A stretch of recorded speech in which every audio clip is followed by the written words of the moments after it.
معانا دلوقتي العشاء. صور لكم بقى ايه البوفيه بتاع العشاء. سلطات صوصات. النهارده يوم الاسماك. النهارده بقى في سمك وجمبري. في الاول السلطات، الحاجات دي، او في سوشي.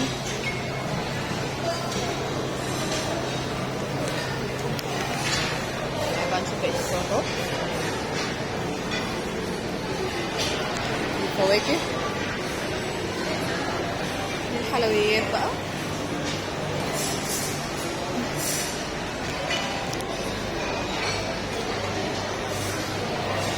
بس جيت متأخر شوية وللأسف كان في حاجات خلصت.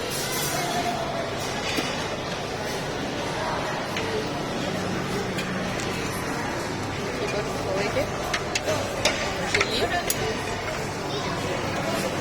يعني بقى نشوف الأكل فيه ايه.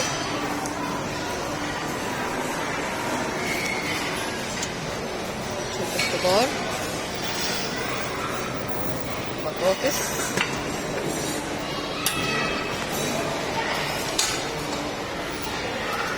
سمك ستريبس، ده رز معمر،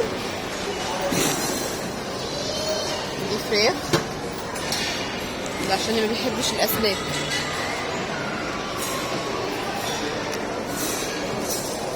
ده رز بالجمبري طعمه وريحته تحفه.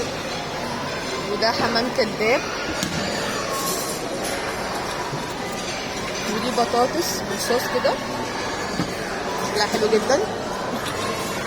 وده سمك بس للاسف برضه انا جيت متاخر. ودي الشوربه. تعالوا نشوف هناك في ايه.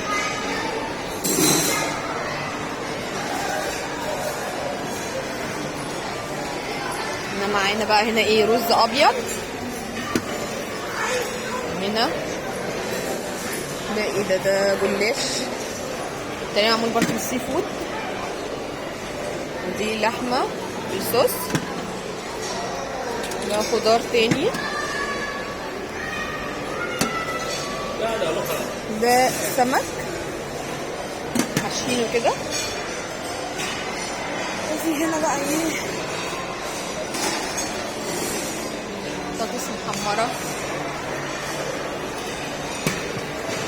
دي كفتة فراخ.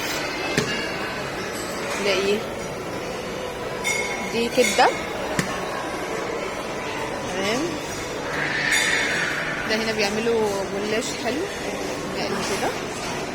ايه دودي، دودي هاي. هاي يا نوني. وهنا في جمبري. النهارده في الجمبري والسمك. شوف تاني في ايه هنا. جمبري هنا يا جماعه جامبو، مش جامبو، وسط بس تحفه. ده بقى السمك. ده مكان المكرونات. بصراحه هنا جوده الاكل حلوه جدا جدا. ده العشاء. صور لكم بقى في يوم الغدا.